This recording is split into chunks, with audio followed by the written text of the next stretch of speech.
depression. I think Dr. Tara, if you can talk about how you, how do you, because one of the things we've found is that even when a woman is going through postpartum depression,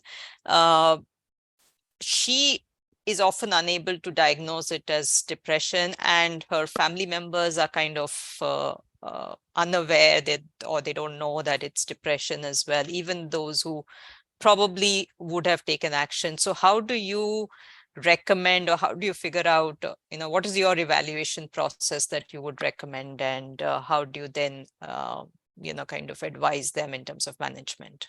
Thank you, Aparna. That is a very good question, because perinatal mental health is extremely important. Not only the mothers who have diabetes, even you can pick up some mothers who after birth, they feel very low. Right. And we have this Edinburgh scale, which we use, questionnaire, to all the mothers in the wards. And then when we sit and find out a change in the mother whom we have seen in the antenatal clinic and sit and talk to that issue, they open up. And some may not be. So we have this Edinburgh scale, and we take the score more than 9. And then we have a psychologists in our hospital where we give the sessions to them, and this is now has become mandatory to check perinatal mental health for every mother coming into the clinic. We need to give the privacy in the antenatal clinic in every trimester, because most of the mothers, they have some fears which come up during pregnancy.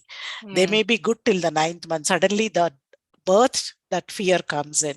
So and lactation, I find tremendous problems for mothers. And I think the huge area is the lactation part, where the counselors have to be a part of our routine care.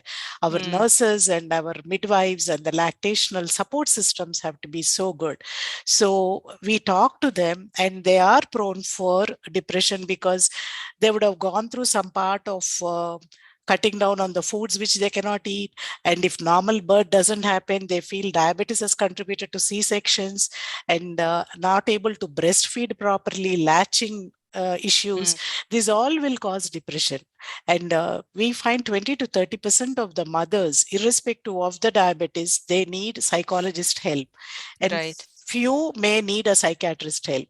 So we started slowly networking with the perinatal mental health support systems, and we started a group at one of the hospitals, and slowly we went to bring into the other 2 hospitals and establish this perinatal mental health department right from the beginning. Definitely, it's an important area where we all have to address. And do you if I may add, Aparna, yeah, sure. I'm also seeing a lot of postpartum anxiety. So that is again caused by all of these issues, that they're not able to eat what they want, or they're unsure about what they need to eat. There's a lot of difference in advice that I'm getting about food and exercise and when to feed, how to feed. And that is causing a lot of stress and anxiousness in the mother. And that then again, as a cycle affects lactation in itself. So it becomes a little bit of a vicious cycle for the mother and the baby. And I feel that they're not able to actually, relax or enjoy those initial months.